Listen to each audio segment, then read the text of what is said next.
মা কি করে সংসার করতে হয় আমি তো জানি না, তুমি একটু চলো না আমার সাথে।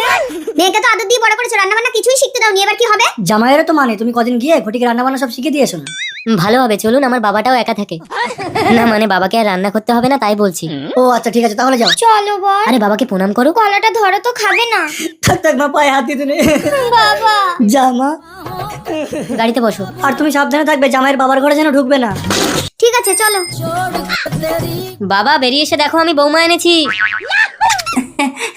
বাহ ভারী সুন্দর দেখতে তো। এটা আমার শাশুড়ি, ওই তো তোমার বৌমা। হ্যাঁ? এই ঘটি বাবাকে প্রণাম করো। এটা ধরো। শ্বশুর। আর পায়ে হাত দিয়ে প্রণাম করো। বাবা বলেছে পায়ে হাত দিতে নেই। আরে থাক থাক, পায়ে হাত দিতে নেই, বুকে এসো। দেখেছো তোমার বাবা সব জানে। আরে আরে ছাড়ো ছাড়ো, আসলে আমার বাবার বিয়ে হয়নি তো তাই একটু মেয়ে দেখলে কুরকুর করে। তার মানে তোমার বাবা অবিবাহিত? হ্যাঁ চলে এসো ঘটি। শুয়ে পড়ো। আমি একা শোবো, মা শোবে না? আরে আজ আমাদের ফুল সজ্জা। ফুলসজ্জাটা কি? দাঁড়াও মার কাছ থেকে শুনে আসি। আরে আরে ওহো। মা কি রে, ফুলসজ্জাটা কি গো মা?